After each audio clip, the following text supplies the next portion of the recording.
Hey everyone, I have a special dividend stock investing video for all of you today. This video is typically reserved for my patrons over on Patreon. I have 161 patrons right now. However, I want to share this video today with all of you on YouTube because I want to give everyone a flavor of what goes on behind the scenes with my patrons for only $3 a month. I actually have 26 videos just like this one already over on Patreon, which you can unlock immediately upon signing up. And so I'm going to go through in the video today 2 dividend stocks that I purchased this week. I'm going to go through 1 dividend increase that we all experienced today with Procter & Gamble Company. And I have a patron-specific question that came through on Patreon from Mark that I want to discuss a little bit about the idea of selective dividend stock reinvestment. And so get ready, everyone. It's going to be an exciting video. And for those that don't know, the Patreon style videos, they're a little bit more raw. They're a little bit less planned. I don't have as many bells and whistles. And so with all of that, check it out on the screen right now. I want to talk about Viatris. On Monday this week, I purchased Viatris stock, ticker VTRS. This is that Upjohn spinoff from Pfizer that I've been discussing so much in my recent videos. And I was able to purchase more shares at $13.26. Wall Street really hates this stock because it keeps dropping, and the current price per share as of today, just one day later, is now in the $12 range, $12.97. And so, needless to say, this is a smaller position for me. This is a position that contains a little bit more risk. This is a stock where I'm acting on imperfect information, but I believe I have an edge, an advantage, because I am willing to act on imperfect information. But I wouldn't be surprised if it has further stock downside. That's why I keep my position small and I keep averaging in. Let's keep going. Check it out on the screen right now. And so with Viatris, based on the forward earnings estimates, it's trading at a PE of 3.78. I highlight the cells here, as I always do, that I am most interested in. And so the dividend is expected to be announced in May. I think the first dividend they say they may pay in June this year. That would put the dividends at 44 cents per year, or a 3.3% starting yield, which is only a 12.5% payout ratio. So there certainly would be room for this company to grow the dividend over time. And it's a smaller company at a $15 billion market cap, which is something I really like. Now, I don't think they would grow the dividend too rapidly in the next few years because they have a lot of debt to pay down. But once they pay down some more debt, I think there could be some great dividend growth and capital appreciation with this company. And so, as you can see on the screen right now, I want to share what I like and what I don't like. What I like is it's an incredibly low PE. It's priced as if it's just going to go out of business. I think Upjohn, quite frankly, will transform this company. I think historically this company hasn't been that strongly regarded. Mylan was the predecessor. That company wasn't really that strongly regarded in the investing community, but I think Upjohn, hopefully from Pfizer, will transform that. I'm acting on imperfect information, and I like that because I think it gives me an edge, because I think a lot of financial analysts and investment banks and mutual funds, they may not even be able to go too heavy in this just yet without perfect information that will be available soon with the 10Qs. What I don't like is there's a lack of visibility, there's lots of debt, and historically, as I mentioned, Mylan, it hasn't been very highly regarded. And so will this company transform with Upjohn thrown into the mix? That's the bet that I'm making. But even if it doesn't transform at these kind of prices, this is a deep discount value purchase. This is a little bit different from my core ride or die stocks like Procter & Gamble. So the next purchase I made this week was Pfizer. Check it out on the screen right now. And so Pfizer is trading right now at $37.16. I bought it at $37.12, so basically where the current price is right now. The PE is at an 11.21. I highlight that. I really like that. That's a solid starting PE. Now that PE does include the benefits, the earnings that will come from the vaccine. And so post-vaccine, once vaccine sales slow down, that PE will go up a little bit, probably more towards the 14 range, but I still like it. The starting dividend yield is 4.2%. Payout ratio is a reasonable 47%. I like that over the last 5 years, they've been growing the dividend by 5.4%. This is a big company with a $200+ billion market cap. Now, one nuance I want to add so everyone in the community is informed about this is when Pfizer originally talked about spinning off Upjohn and forming Viatris, Pfizer, I think at the time I read somewhere, was thinking about, hey, will we cut our dividend in a nominal way to account for the revenue and earnings that they're going to lose from Upjohn, getting that one spun off into the new entity called Viatris. And so time will tell when Viatris starts paying its dividend in June. At the same time, will Pfizer take a nominal cut on their dividend? I don't know. I don't think they need to based on my financial analysis of their fundamentals. That being said, I don't know what the management will do. I don't know what the board of directors will decide. I did send them a tweet today hoping that they will reconsider if they are considering any kind of cut because it impacts average, ordinary shareholders like myself who need this income to pay bills. And so because of that, I'm hoping they will reconsider. They just don't need to do it based on their financials that I have reviewed. That being said, even if they do take a nominal cut here, it doesn't really affect my long-term planning because in the long term, the dividend will keep growing. It'll keep going up. It would just be a nominal cut to account for Viatris. Now, check it out on the screen right now. And so what I like about Pfizer is it's another forgotten stock, not quite as bad as Viatris, but it's forgotten. I like these contrarian opportunities. It is a great balance sheet within the space. Long-term debt is reasonable within the pharma space. Management projects 6+% revenue growth, compound annual growth rate through 2025, even without the vaccine. What I don't like is while their pipeline is very good and their end-to-end success ratio on their pipeline is very strong, the patent cliff is a real risk for any pharmaceutical stock, Pfizer and others. Stock hasn't really gone anywhere in a long time. It's been an underperformer. Doesn't affect me as much because I'm investing for the dividends and cash flow. That being said, having some capital appreciation over the long term is important and nice. Am I better served, quite frankly, just taking the same money and putting it in my number one favorite stock of all time, Johnson & Johnson. Johnson & Johnson, today there was some news announced, some hiccups as it pertains to their vaccine, and so that stock is facing just a little bit of turbulence in the short run. Would I be better served instead of putting money into Pfizer, putting it in J&J? Possibly. That's what I don't like. I like to take a balanced approach, especially in the healthcare space, the pharmaceutical space, because you never know what will happen. I like to diversify away risk, but J&J will always be my number one.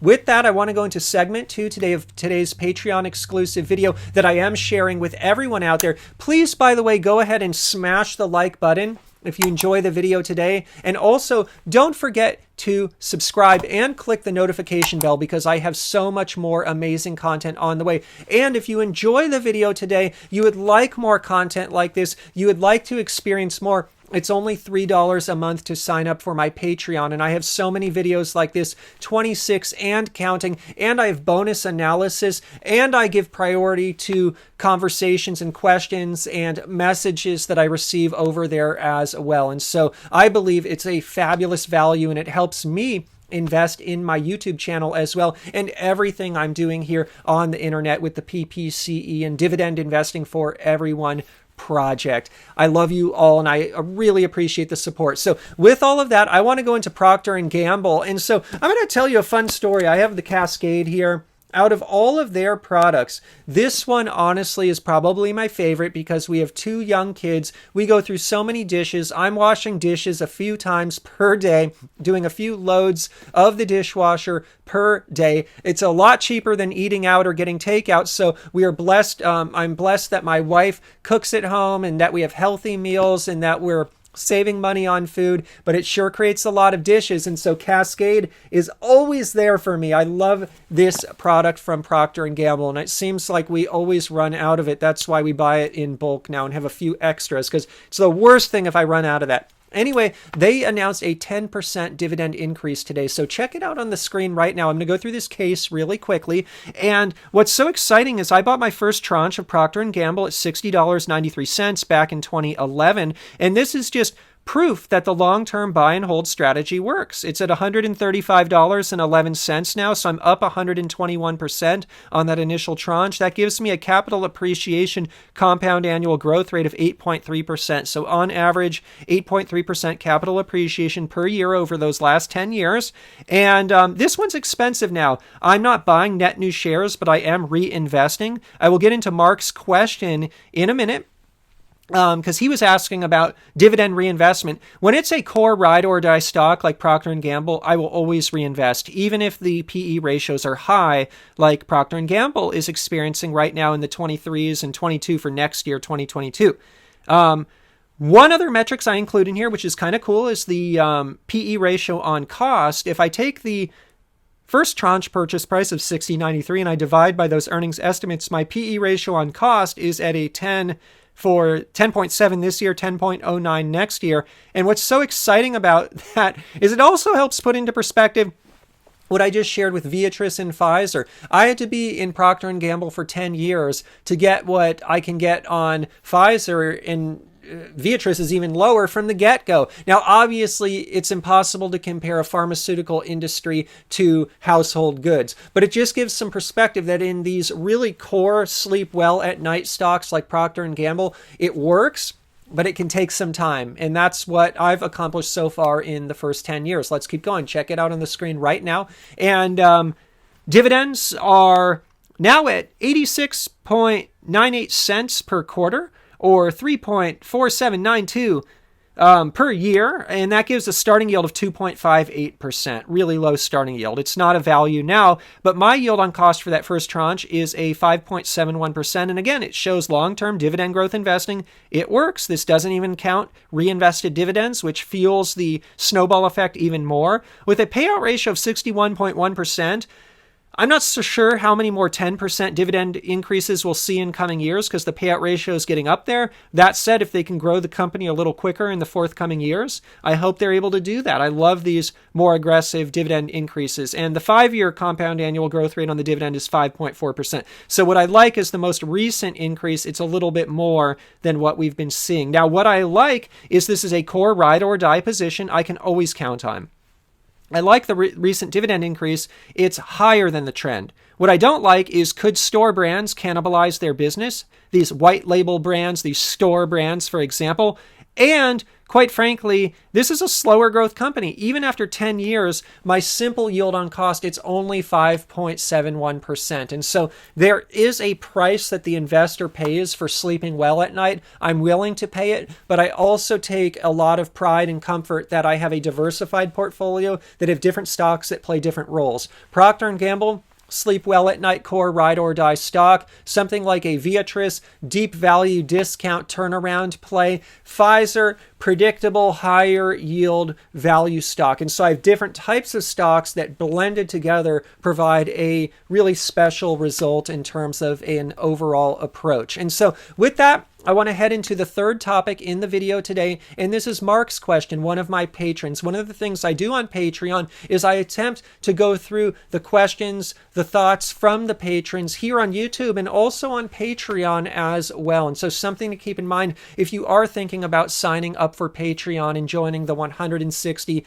plus patrons that are already over there. And so check it out on the screen right now. And so what I want to share is Mark's question. Hey, Ian, as I'm looking at the market, there aren't many companies that seem to be good values. Maybe a few topics you might want to discuss: whether to stop DRIP, the dividend reinvestment on companies I own, for example, on overpriced companies, to reinvest on your own, or selling part of your portfolio to raise cash. At this point, I'm on DRIP for all my stocks and I haven't sold anything. Thanks, my friend. This is a really good question, and this is a topic I've covered a few times over the years, but my thinking evolves on it all the time. And so I want to go through my general framework, how I approach dividend reinvesting. Now, worth noting, I don't sell stocks, and so even if stock prices get a little bit overvalued, I don't sell. But certainly in those cases, I will try to throttle back dividend reinvestment, but I'll go through that. So check it out on the screen right now. And so to answer Mark's question is, I like to regularly audit my dividend reinvestment settings. And basically, when I was auditing my reinvestment settings, I realized, honestly, today, when I bought Pfizer, oh my goodness, I'm not reinvesting. And so I turned it back on. And so that's one takeaway is just if you own a lot of stocks like I do, I own 50, sometimes I don't remember what my reinvestment settings are on any given stock. And sometimes they're not set properly. So Pfizer, for example, I turned it back on today. Other stocks like Caterpillar are really overvalued and they don't warrant reinvestment. And so I recently, or not, probably not even that recently, it was a while ago now, but I turned reinvestment off for Caterpillar. And honestly, I don't plan to turn it back on anytime soon, if ever, quite frankly. This is a cyclical company that is way, way overvalued. And I'll get to that in a minute. My friend Dividend, or the Dividend Monster on Instagram, he went as far actually to sell his Caterpillar, I believe, and reallocate capital elsewhere. And just an extreme valuation on Caterpillar right now. Now, I don't do that, but I understand that kind of move in the market. And so for me, determining whether to reinvest or whether not to reinvest, it's a bit of an art and science. And so I look at my stocks and I try to do this on a regular basis. And I just look, is it a core ride or die stock? In that case, I'm going to almost always reinvest, whether it's at a value pricing or even if it's overvalued because it's core. If it's ancillary, I honestly try to avoid reinvesting unless it's a strong value and there's something very strategic about it. If it's a sin stock, I'm not reinvesting because I'm trying to diversify away from sin stocks just as a protective measure for my portfolio.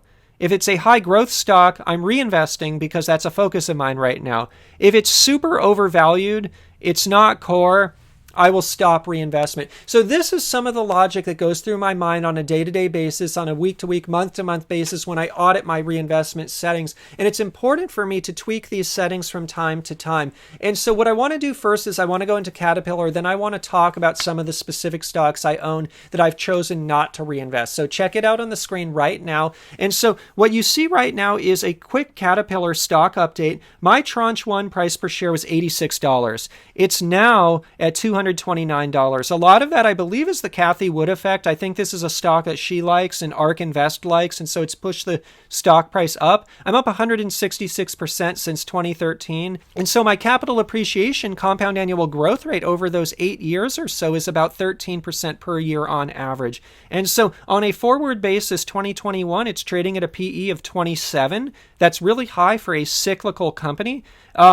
And that being said, my PE on cost for tranche 1 is a 10. And so this, quite frankly, is why I hold and also why I attempt to buy value. As long as I buy value, it doesn't really matter where the stock price goes. I buy and hold forever. I'm buying for cash flow. I'm buying for the dividend. And so if it gets a little bit out of whack, I'm still going to enjoy the dividend. I'm not going to sell. That being said, I'm certainly not going to buy more. And now, that being said, other dividend investors like the Dividend Monster, he has a different approach. And sometimes for other dividend investors, it might make sense to sell and then take those profits and perhaps diversify into another dividend stock that is a better value. The dividend yield right now in Caterpillar is 1.8%, so it's just awfully expensive. But my yield on cost for tranche 1 is a 4.78. That's why I buy and hold value for the long term. Payout ratio is all right, so maybe they'll have room to increase the dividend. 5-year dividend growth rate's been good at about 6%. Market cap is $125 billion. And so this is an interesting case study on Caterpillar because, again, I'm not going to sell it, but it's one of those cases where perhaps some dividend investors would consider selling something like that. Now, I want to get into some stocks that I am not reinvesting the dividend on right now because I think it'll help illuminate, Mark, to answer your question, just some more details on this topic. So check it out on the screen right now. And so what you see, basically, I tried to group them as best as I can, and I'm not going to go through them in too much detail, but basically Air Products and Chemicals, APD, I'm not reinvesting it because it's not core and it's a valuation concern as well. I have a reason 1 and a reason 2. Bank of Montreal, it's just not core. I'm not excited about the stock.